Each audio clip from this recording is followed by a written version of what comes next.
ये जो सुकून मिलता है ना उसको लगाने का जो है वो लगी है। तो ये सितारों की चमक मुझे हमेशा से कहते हैं ना प्रभावित करती थी। उसे पढ़ना ज़्यादा पसंद है क्योंकि फ़ोन से क्या होता है कि एक आप देखो कि डिस्टर्बेंस होने के चांसेस ज़्यादा रहते हैं फ़ोन में। आपका मतलब टू बी वेरी ऑनेस्ट मैं यहाँ मतलब ये नहीं बताऊँगा कि मैंने 50-50 मॉक लगाए ये वो, मैंने मॉक बहुत कम लगाए।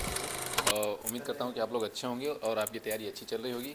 तो आज हम अपने बैचमेट से मिलाने जा रहे हैं जो कि एक फेमस पर्सनालिटी हैं आज के समय में और एक अच्छे डांसर भी हैं। तो आज हम उनके साथ चर्चा करेंगे और जानेंगे कि कैसे अपनी तैयारी करें। तो आइए मिलते हैं मिस्टर संदीप शर्मा जी से। जय हिंद भाई, बहुत बहुत धन्यवाद।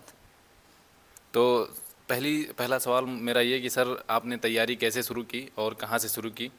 तो इस पे हमारे जो एस्पिरेंट हैं जो तैयारी कर रहे हैं वो जानना चाहते हैं, तो आप बताइए कुछ। जैसा कि आप अधिकतर लोग जानते हैं कि हम लोग 23 बैच के हैं, तो 2021 में हमारा एग्ज़ाम हुआ था। जी। तो तैयारी मेरी वैसे मैं एसएससी की तैयारी करता था 2018-19 से, लेकिन मेरा जो मोटिव जो था जब मैंने एसआई के बारे में सुना तो मैं यही प्रे किया कि जैसे तैसे मेरे 21 साल उम्र हो उसके बाद मैं दरोगा की तैयारी करूं। तो जब दरोगा का पेपर आया तो मैं उसी दिन गया, सारी बुक्स परचेज़ की एंड करीब मेरे को समय जो मिला था वो 9 महीने का समय मिला था तैयारी का। तो मैंने एक एक दिन अपना यूटिलाइज़ किया था और हर एक दिन यही प्रे किया था कि यार ये मौका मुझे नहीं चुकना है। तो सर क्या आप पहले से आपके मन में था कि मैं दरोगा ही बनूंगा, कि आप हर एस्पिरेंट की तरह हर एक एग्ज़ाम की तैयारी कर रहे थे कि भाई अगर कोई भी एग्ज़ाम आए तो हम ये भी एग्ज़ाम दे लूँगा वो भी एग्ज़ाम दे लूँगा? आपके लिए नौकरी प्राथमिकता थी कि दरोगा की नौकरी प्राथमिकता थी? देखो, जैसा कि मिडिल क्लास फैमिली में यही होता है कि घर वाले चाहते हैं कि आप कोई भी मौका ना चूको, लेकिन मुझे पर्सनली ये स्टार जो हैं इनसे बहुत लगाव था। मैं जब भी इनको देखता था मैं वहाँ ठहर जाता था भाई। और जब मैंने इस वर्दी को पहली बार देखा था तो इनको देख के मतलब ये जो सुकून मिलता है ना इसको लगाने का जो है वो लगी है। तो ये सितारों की चमक मुझे हमेशा से कहते हैं ना प्रभावित करती थी। हाँ सर, वर्दी की चमक तो वाकई सबको बहुत प्रभावित करती है।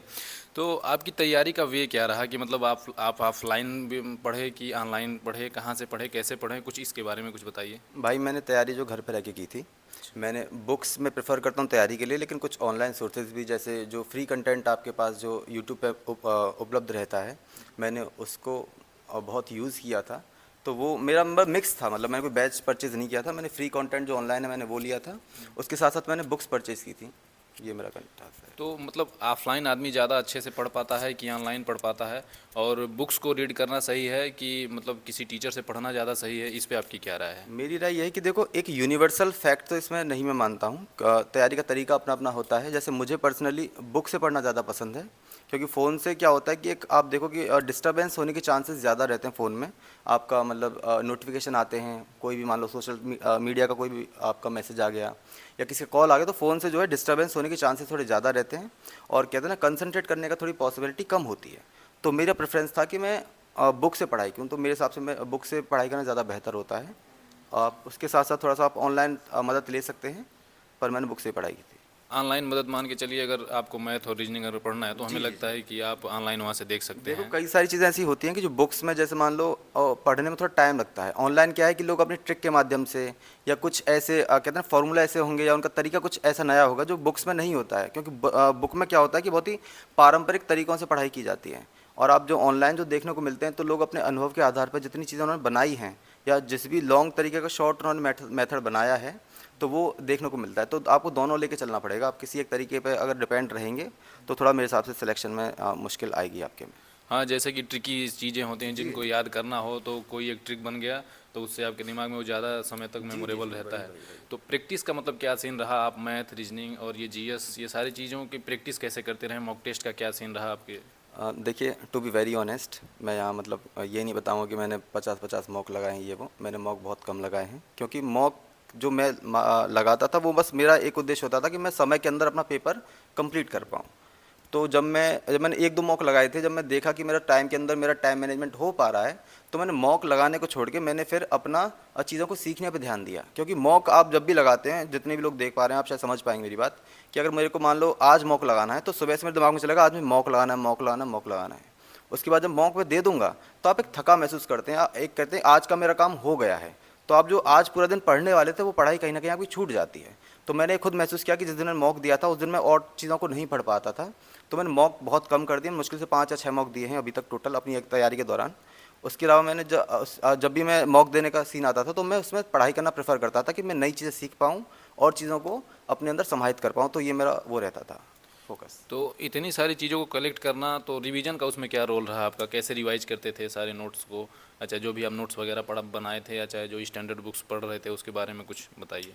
देखिए, ये सबसे ज़रूरी बात यही है कि हम क्या करते हैं कि अपनी तैयारी को कहते हैं ना, बिखेर देते हैं।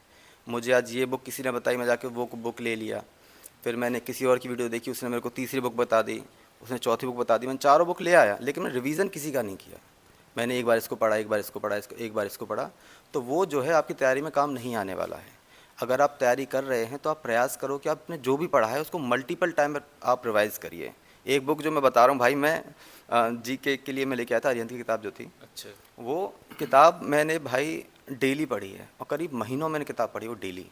एक मतलब ऐसा समय आ जाता कि पन्ना पलटता था, मैंने क्या कुछ तो है, नेक्स्ट नेक्स्ट नेक्स्ट, मतलब मैंने इसको डेली बेसिस करीब मैंने 15-20 दिन लगातार जो है उस किताब को मैं डेली रिवाइज किया, पूरी कंप्लीट किताब, पेज 1 से लेके पेज लास्ट तक।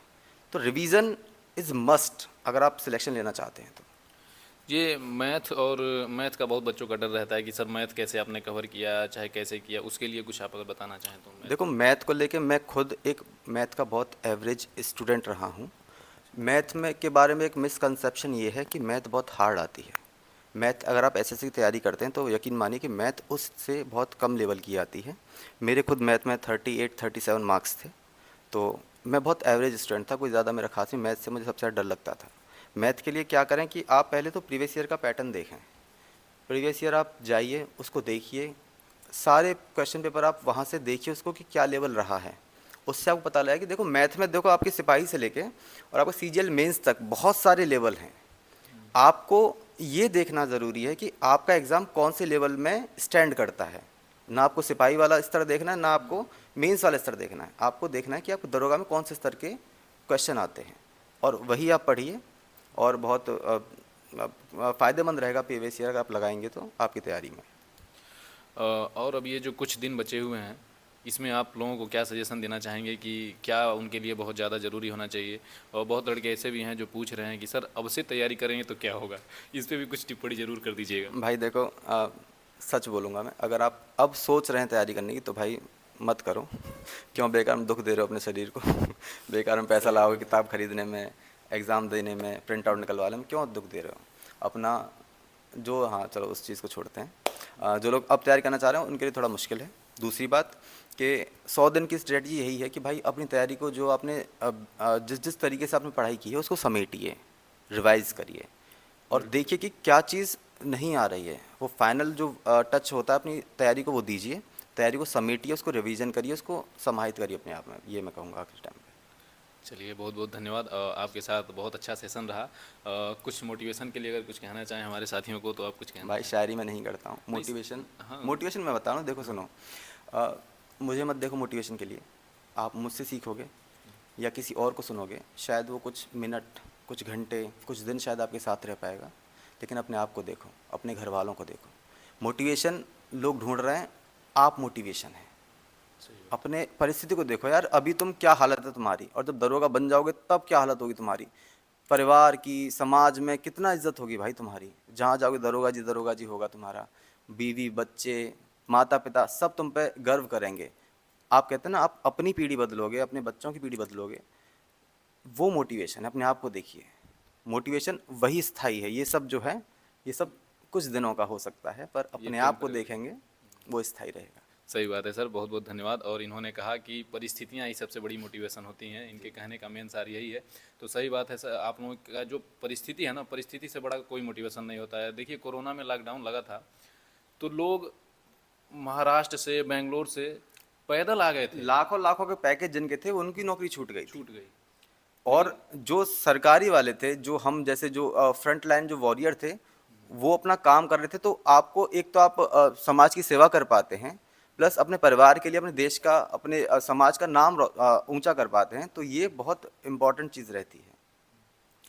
ठीक है सर, बहुत बहुत धन्यवाद। और दूसरी बात भाई, दरोगा ये नहीं मैंने वर्दी पहनी है तो बस मैं ही हूँ भाई साहब। बहुत अच्छे हाथों में आप गए हैं, और मतलब बहुत अच्छा आपने चैनल चुना है। भाई साहब वाकई बहुत काबिल इंसान है। मैं तो ट्रेनिंग किया हूँ इनके साथ मैं पूरी 1-1.5 साल हमने, और करीब 2.5 साल हमको हो गए हाँ, हैं। 2.5 साल हो गए जॉब। 2.5 साल हमको हो गए हैं जॉब में। तो हम 2.5 साल से हमारा साथ है और बहुत ही काबिल इंसान हैं, जो बताते हैं एकदम जेन्युइन बताते हैं। और तो आप जितने भी लोग हैं वो वाकई इनको फॉलो करिए, सर इनकी वीडियोस देखिए, बहुत ही जेन्युइन चीज़ बताते हैं। धन्यवाद सर। और सर को आप लोग तो जानते ही होंगे। सर इनका चैनल है सुपर कॉप शर्मा, हमें लगता है सब लोग जानते होंगे, क्योंकि इनके साथ हम अगर कहीं जाते हैं तो लोग वो देख के ऐसे सर सर सर आप वही है ना जो डांस वांस करते हैं, और वाकई बहुत फेमस है सर। सोनी टीवी पे भी जा चुके हैं और आगे अभी ये बहुत बुलंदियों पे जाएंगे। हमारी बहुत शुभकामनाएं हैं सर के थैंक यू साथ। So much. और इनसे आप लोग भी मोटिवेट होइए अपने जीवन में। देखो यार, इस विभाग में टैलेंट के बहुत कदर है, हर जगह आपको प्लेटफॉर्म देगा। ये नहीं है कि बस आप दरोगा हैं तो दरोगा बन के ही रह जाएंगे, बहुत सारे प्लेटफॉर्म मिलेंगे आपको खेलने कूदने, और अपने जो अलग आपकी विधा है उसको भी प्लेटफॉर्म दिया जाता है इस विभाग में। तो आप लोग आओ यार, बहुत मज़ा आएगा इस नौकरी में, बहुत मजा आएगा, मज़ा मतलब आएगा। बहुत नौकरी के एंजॉय करेंगे अलावा आप भी लोग। बहुत सारे होता ना, बहुत सारी चीज़ें करने के लिए, स्पोर्ट्स है, कल्चरल चीज़ें हैं, बहुत सारी चीज़ें हैं। नौकरी के अलावा भी आपको बहुत अच्छे अच्छे लोग मिलेंगे, बहुत अच्छी अच्छी जानकारी, बहुत अच्छे अच्छे अनुभव आपको मिलेंगे। तो बहुत ही बेहतरीन जॉब है। थोड़ा सा काम ज़्यादा हो सकता है, पर उसके बचने के तरीके हैं। पर आप सभी लोग आइए, स्वागत है, आप सबका इंतजार रहेगा, और आके ज़रूर मिलिएगा हमसे, नवीन सर से। जरूर जरूर मिलेंगे सर। ठीक है। चलिए, थैंक यू सो मच।